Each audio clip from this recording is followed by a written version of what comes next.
సంక్రాంతికి నాకేమనిపించిందంటే, పీఠికాపురం పర్మనెంట్గా ఒక సంక్రాంతి ఉత్సవాలకి పండగ కావాలి.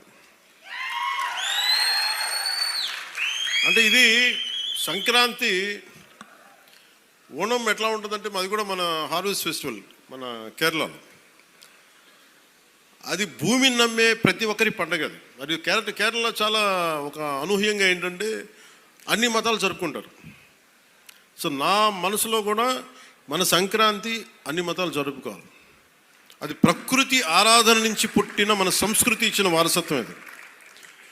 ఈ వారసత్వాన్ని భవిష్యత్ తరాలకి అందించడం మన బాధ్యత. ఈరోజు పీఠికాపురంలో జరుగుతున్న సంక్రాంతి సంబరాలు మనకి భవిష్యత్తులో అందరికీ అలాంటి జ్ఞాపకాలని ఇవ్వాలని మనస్ఫూర్తిగా కోరుకున్నాను. సంక్రాంతి అనగానే నేను మెయిన్గా ఎందుకు చాలా నాకు అనిపించిందంటే, గోదావరి జిల్లాలండి, కోడిపందాలండి, జోదాలండి, సంక్రాంతి తాలూకు అంటే సంక్రాంతి అంటే కోడిపందాలు, జూదాలు, పేకాట. ఓకే, నేను సరదా అదేం కాదంటలేదు, చేసేవాళ్ళని చేసుకోమని చెప్పి నాకు ఇబ్బంది లేదు. కానీ అంటే నేను తెలంగాణ స్నేహితులు కూడా చెప్తా ఉంటాను. హైదరాబాద్ నేనే ఇంట్లో ఉంటే, నేను హైదరాబాద్లో ఉంటే ఇప్పుడు 10 years బ్యాక్ మేము ఎక్కడికి వెళ్తా అంటే మేము భీమవరం వెళ్ళిపోతామండి, లేదంటే మేము తూర్పుగోదావరి వెళ్ళిపోతాం. దేనికి అంటే మేము అక్కడ ఈ కోడి పందాలకి ఎంత డబ్బులు వేస్తారని నాకు తెలియదు కూడా తెలియదు. నాకు అప్పుడు అర్థమైంది. అంటే నేను అనేది సంక్రాంతి అంటే కేవలం కోడి పందాలు, పేకాట, జూదం దగ్గరికి పరిమితం అయిపోతే రాంగ్ ఇండికేషన్ వెళ్తుంది సొసైటీకి. ఇంకెక్కడ వెళ్ళాం మనం.